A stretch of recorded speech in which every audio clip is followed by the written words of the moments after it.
Brent reached out to me and see if Carson would have any interest.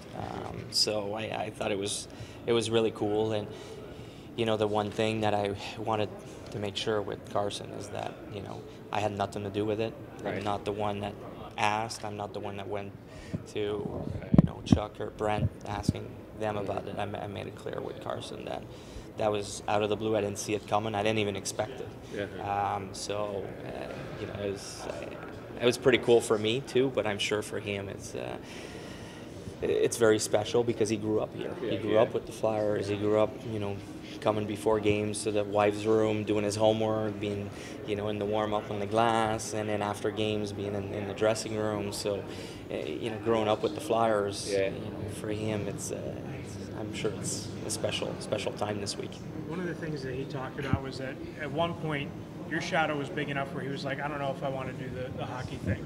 How did you decide whether to keep pushing or to say, all right, that's fine, if that's not for you? Yeah, well, I never pushed. I always, what's that? He said you did. So I never, anyway, I never felt like I pushed. Because for example, like his younger brother, Cameron, for a couple years, didn't want to play hockey, and he quit, and he came back later, but never did I force him to play. And in Carson's case and Kalen's case too, you see the skill level, you see the talent, and you try to help them, and you try to say, when you realize that there's something there.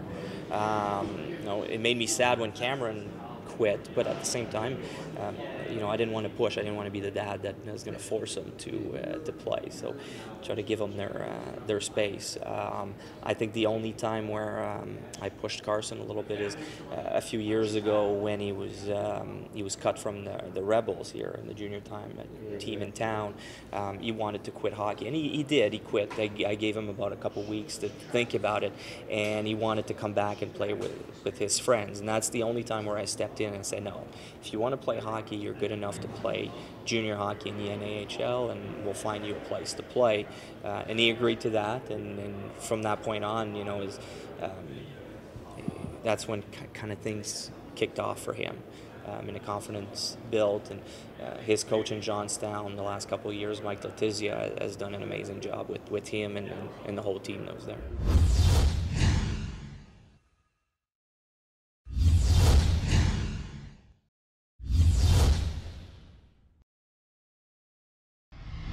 It's an honor. It's cool because, since I moved here, I think I was in third grade when I moved to New Jersey. I used to come here every day. I know all the guys that are running this camp, all like Derek and, Huggy, all those guys, all the equipment managers that were here when my dad was here, Jim, Sal. So it's cool to come back here and see all these familiar faces that I've seen my whole life growing up as a kid, and seeing how they helped my dad and how they're helping me, and being able to work with them. So it's definitely an honor. Do you look up at all and see your dad watching and keeping a close eye? I'm sure you're used to that, right? Yeah, I'm used to that. He's been my coach my whole life, so it's nothing new. But there's no pressure from it or anything. It's just my dad for me. Do you listen to your dad? A lot of kids, they don't listen to their parents. They'll listen to anyone else other than their parents. Yeah, I don't really have a choice. I can't just say, you don't know what you're talking about to him, because he's done it. He's been through it all. So, no, I'm definitely lucky to have him as a dad and guide me through my hockey career. It's definitely made it a lot easier for me.